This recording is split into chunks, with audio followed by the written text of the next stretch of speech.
الحمد لله رب العالمين والعاقبة للمتقين ولا عدوان إلا على الظالمين ثم الصلاة والسلام على رسول الله وعلى آله وصحبه أجمعين أما بعد السلام عليكم ورحمة الله وبركاته. Yau wana masu girma wannan bidiyo wazi ne cike da tunasarwa ga wanda ya manta da kanshi musamman ma iyayen mata da kuma wato fadakarwa ne ga wanda ya gafala. Wato wannan dabbar da kuke gani doki ne, ciwon ciki ne ya buge shi ya kwantar da shi. Kamar yadda zamanin kakanni da kakanni, wato zamani da ya shuɗe, idan ciwon ciki ya bugi doki ya kwanta baya iya tashi, ba maganin da ake bashi sai dai a samo yarinya wanda ba ta tabta yi zina ba, yarinyar da ta balaga ta kai a yi jima'i da ita, wato a yi amfani da ita, a yi saduwa da ita, amma ba ta yi aure ba kuma ba ta yi zina ba. To ita za a kawo ya sallake doki, yana sallaka shi za ka ga dokin zai tashi kamar yadda kuka gani yarinyar ta zo ta sallake wannan doki kuma doki ya tashi sai ya samu lafiya, ciwon ciki ya sake shi. Kun ga dai yarinyar a tsakanin mutane sun yi ca a kanta, suna mamakinta, irin shekarunta kuma ba ta tabta yi zina ba, har ma kyautayi ga suna ana ta bata kuɗi, ana ta bata kuɗi.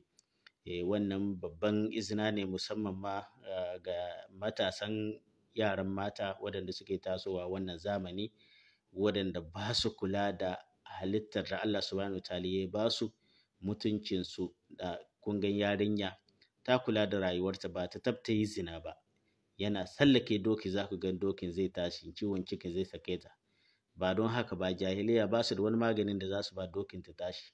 Kuna gani abin mamaki. Allahu akbar, Allahu akbar. Ya ku iyayenmu mata, ka ku wallahi ku kula da mutuncinku, kar ku je ku yada wato ainihin mutuncinku waje banza kan saurayin da bai aure ki. Allahu akbar. Kun ga doki ya samu lafiya ya tashi, yarinya ya sallake ta ya samu lafiya. Yarinya, Allahu akbar, ki kula da rayuwarki, buduri ku kula da rayuwarku, ki je ki sasanci waje, ki doki budurcinki mai daraja wanda yake da daraja sosai gare ki, ki je ki ba mutumin banza waje, ki doki kanki ki bayar, a buga a buga a buga, har a kawo ki lokacin da ba mai kaunar, lokacin abin da ya saura nan za ki zo ki ba baban yaranki wanda zai zo ya haifi yaranki, bayan kin yi segantaka, kin yi duk abin da kika iya, yanzu za ki zo ki ce wai ina neman baban yara wanda za mu haifi yara, bayan kin doki mutuncinki duka kin bai waje. Iyayen mu mata ku tabbatar cewa duk wanda ya neme ki ku yi alfasha, ku yi zina, wallahi bai kalle ki cewa ki mutumiyar kirki ne ba. Inda ya yarda ki mutumiyar kirki ne bai taɓa ce ku yi zina, aurenki zai nema. Duk wanda ya neme ki zina bai aurenki, har sai lokacin da sadakinki ya yi araha, lokacin da kika bi samaruna, ki bi kowa, har yanzu kasuwanki ya fara mutu, lokacin ne za ka ga ya kawo dan kudin shi mai dauda a daura aure. Allah ya kyauta. Budurci abu ne wanda yake yana da girma sosai, wato darajarsa yana da girma sosai nake so in ce, wanda kwatancinsa, abin da za ka kwatanta shi da budurci na ya mace shi ne rai. Yanda ka gan rai haka budurci yake, ba bambanci. Rai so guda yake fita, bai fita so biyu. Budurci kuma so guda yake fita, bai fita so biyu.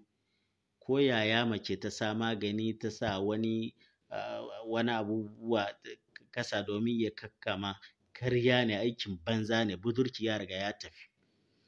Ranka ko ranki in ya fita hanyar kirki, to kin ji daɗi kenan, ba ranar da dadinki zai yanke. Haka ranki in ya fita ta hanyar banza, mummunar hanya, kin yi nadaman da dana sanin da baka tabki iya ka gyara kuma. Haka budurcinki in ya fita ta hanyar aure, to ko da mijinki ya sake ku ko kuma bayan mutuwar kin yi aure sabo, kullum in kin tuna da wannan falala, kin shiga dakin aure da budurcinki, kullum za ka kai jin daɗi da murna.